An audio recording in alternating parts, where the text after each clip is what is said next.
Today we are going to discuss about the hindbrain, third important part of brain. So let's start to collect information related to the hindbrain. Normally ये जो hindbrain है इसे हम रोम्बेनसेफेलॉन भी कहते हैं. Second part, it is the most posterior region, as we everybody knows that there is a no any part present below the hindbrain, means it is the posterior part and composed of the three important parts. ये जो hindbrain है 3 part से compose होता है. So first one is a cerebellum, second one as we see seen in the figure that the pons, and third part is a medulla oblongata. So we start to learn every part clearly. So cerebellum is the first important part. This is the second largest part of the brain. Second largest.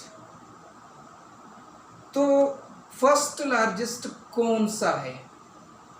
तो आपने पढ़ा है पहले, जो first largest है वो cerebrum है. This is the second largest part.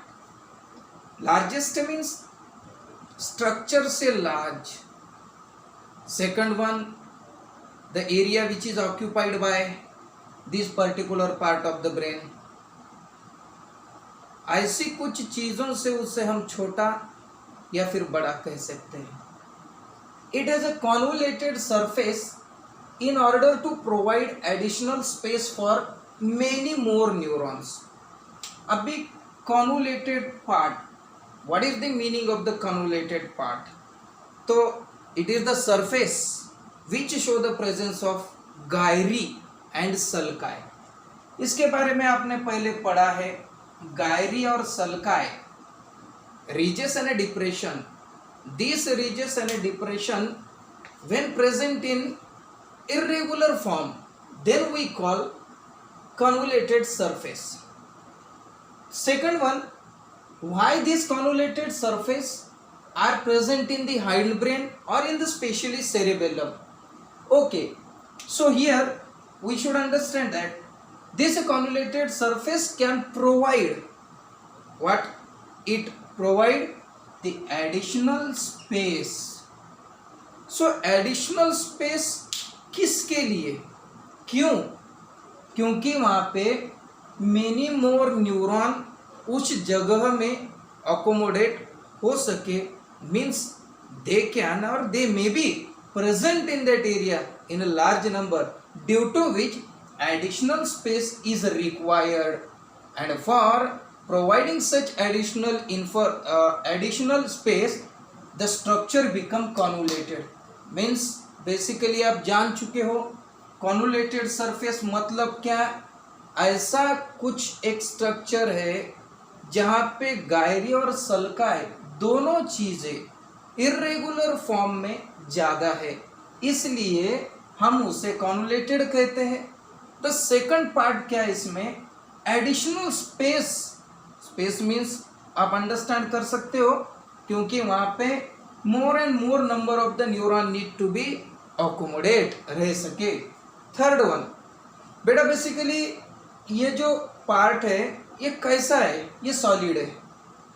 पहले हमने कहा था कि ये सेकंड लार्जेस्ट है, इसका मतलब ये 11% ऑफ द वेट इसका है. अपना पूरा ब्रेन का जो भी वेट रहेगा उसके कंपैरिजन में about 11% of the weight belongs to this cerebellum and well developed in the man. Human being में जो डेवलपमेंट है इसका बहुत अच्छी तरह से हो चुका है. Next, it is also called as a little brain. Little brain भी कह सकते हैं इसे, छोटा ब्रेन भी बोल सकते हैं. Location, So right now we are moving to the most important part.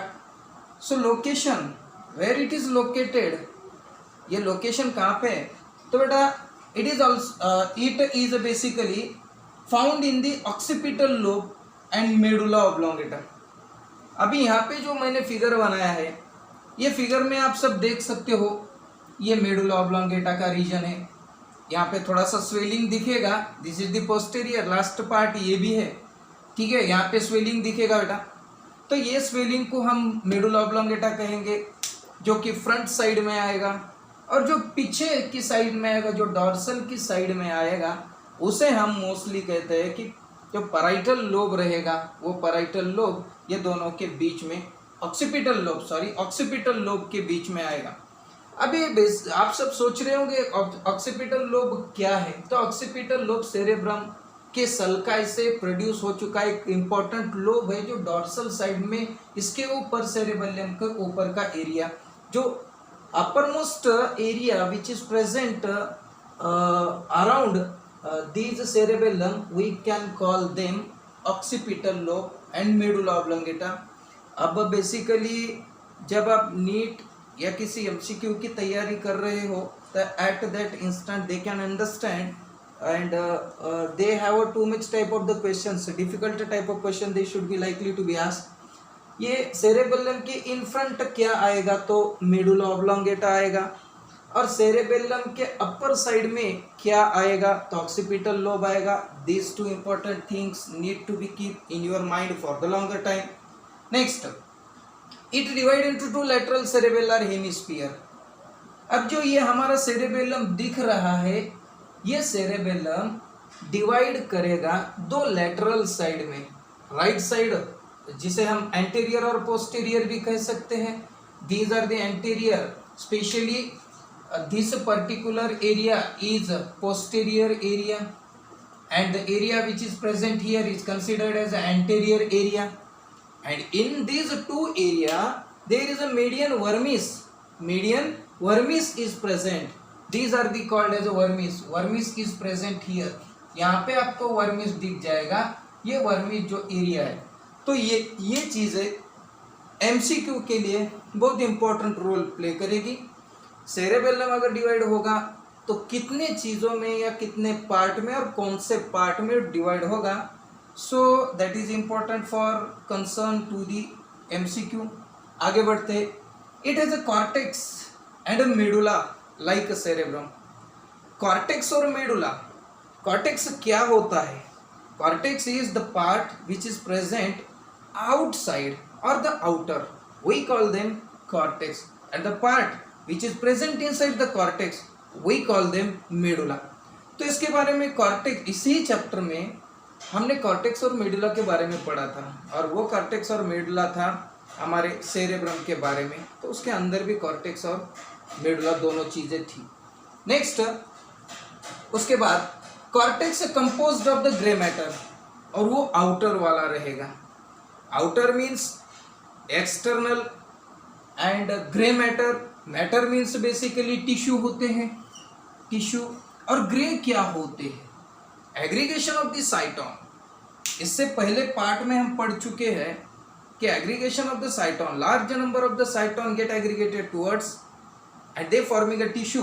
Means basically ये एक नर्वस टिश्यू है, और नर्वस टिश्यू का जो साइटोन वाला पार्ट जब कलेक्ट हो जाएगा, large number of the cytons are collected और aggregated together, then they form colour like grey, due to which we call them grey matter. मतलब कॉर्टेक्स जो रहेगा ये सेरेबेलम का, वो ग्रे मैटर रहेगा, और बाहर वाला यानी आउटर रहेगा। और कॉर्टेक्स में गायरी और सल्का, ये दोनों चीज़ें we can observe. Previously we studied it when we discuss about the cerebrum। on the outer surface of the cerebrum there is a large number of the gyri and sulci, both are present। we also call them in another language the depression and the ridges।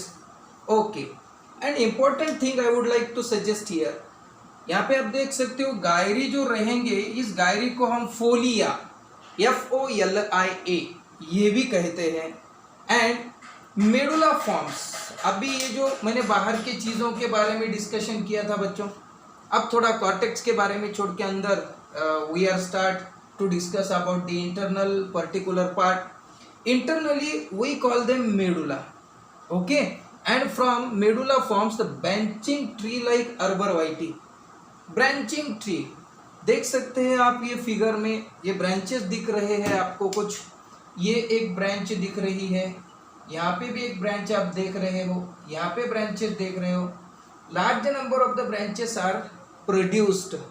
और उसी branches को हम किसी पेड़ के बारे में discuss करते हैं तो बहुत सारी शाखाएं, बहुत सारे ब्रांचेस हम पेड़ को देखते हैं.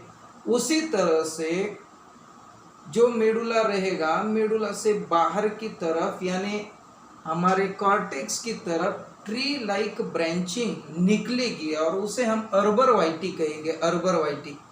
तो अर्बरवाइटी के बारे में एमसीक्यू में पूछा जाएगा. बहुत सारे पहले कॉम्पिटिटिव एग्जाम में पूछा जा चुका है ये सवाल. नीट सीईटी में बहुत बार आ चुका है कि निकलता कहाँ से, फ्रॉम वेयर दी अर्बरवाइटी अराइज. अर्बरवाइटी कहाँ से अराइज होता है? तो बेटा ये होता अंदर से यानी हमारे मेडुला से और जाके पहुंच जाता है कॉर्टेक्स रीजन में. तो कंफ्यूज मत होइए कहाँ पे रीच होता है और कहाँ से निकलता है. These are two different things. Okay, now arbor vitae it is also called as a tree of the life. Tree of the life, हमारी लाइफ का जो ट्री रहेगा उसे हम अर्बरवाइटी कहते हैं. नेक्स्ट उसमें जाएंगे फिर. अभी function, what kind of the function is performed by the cerebellum. Cerebellum का नॉर्मली क्या फंक्शंस हमारी बॉडी में होता है? Okay, number 1 centre for controlling the equilibrium. Equilibrium यानी संतुलन कहते हैं हम उसे. सो इसको कंट्रोल करना सेरेबेलम का काम है. Posture, posture means what? Posture means the basic position in the space.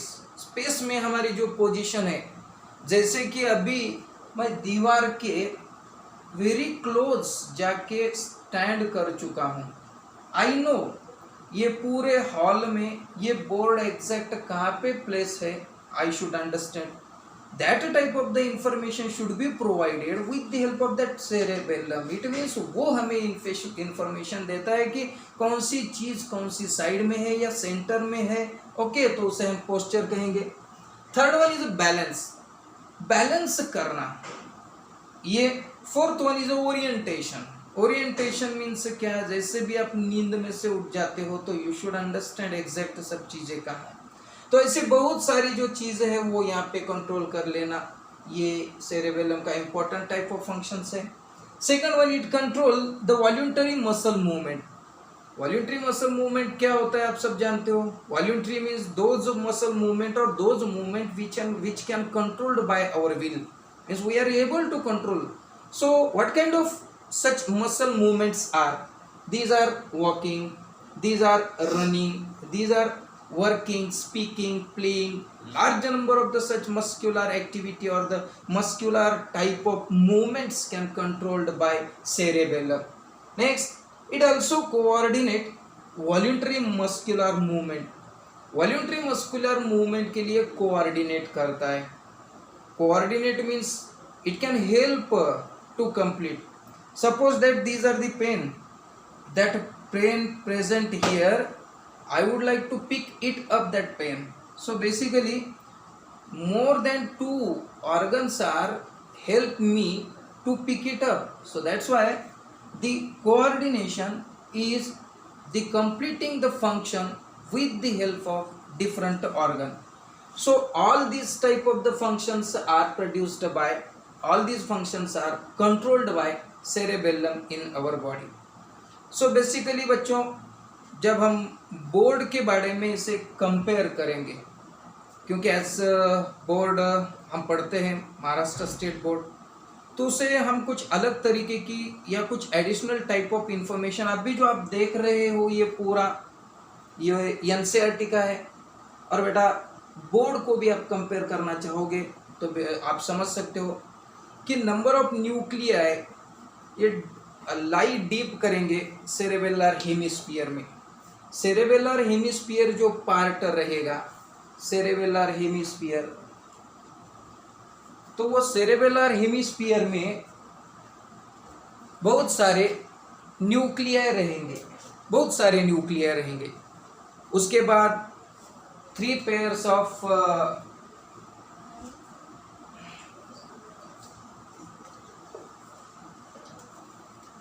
Okay 3 pairs of nerve bundle और नर्व फाइबर्स कनेक्ट करेंगे सेरेबेलर टू सीएनएस को। मीन्स यहाँ पे लिख देता हूँ सम इंफॉर्मेशन। हमने अभी कहा है यहाँ पे कि बेसिकली नंबर ऑफ न्यूक्लियाई, बहुत सारे न्यूक्लियाई, नंबर ऑफ न्यूक्लियाई, ये क्या करेंगे, डीप कर देंगे within the cerebellar, deep within the cerebellar. ये एडिशनल रहेगा information. I would like to requesting to everyone, ये जो चीजें है, ये चीजें आप एनसीईआरटी की किताब में नहीं फाइंड आउट करोगे। These are specially found in the book of state board of Maharashtra. Okay, deep within cerebellar hemisphere, ये सेरेबेलर हेमिस्फीयर के अंदर बहुत सारे नंबर ऑफ न्यूक्लियाई आपको दिख जाएंगे।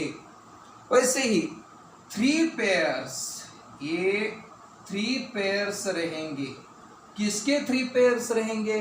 So these 3 pairs of nerve bundle, nerve bundle के या फिर नर्व फाइबर के, नर्व फाइबर के 3 पेयर्स रहेंगे। क्या करेंगे ये? दीज 3 पेयर्स कैन कनेक्ट करेंगे, definitely these 3 pairs can connect. किसे कनेक्ट करेंगे? सेरेबेलम को, सेरेबेलम को। किससे कनेक्ट करेंगे?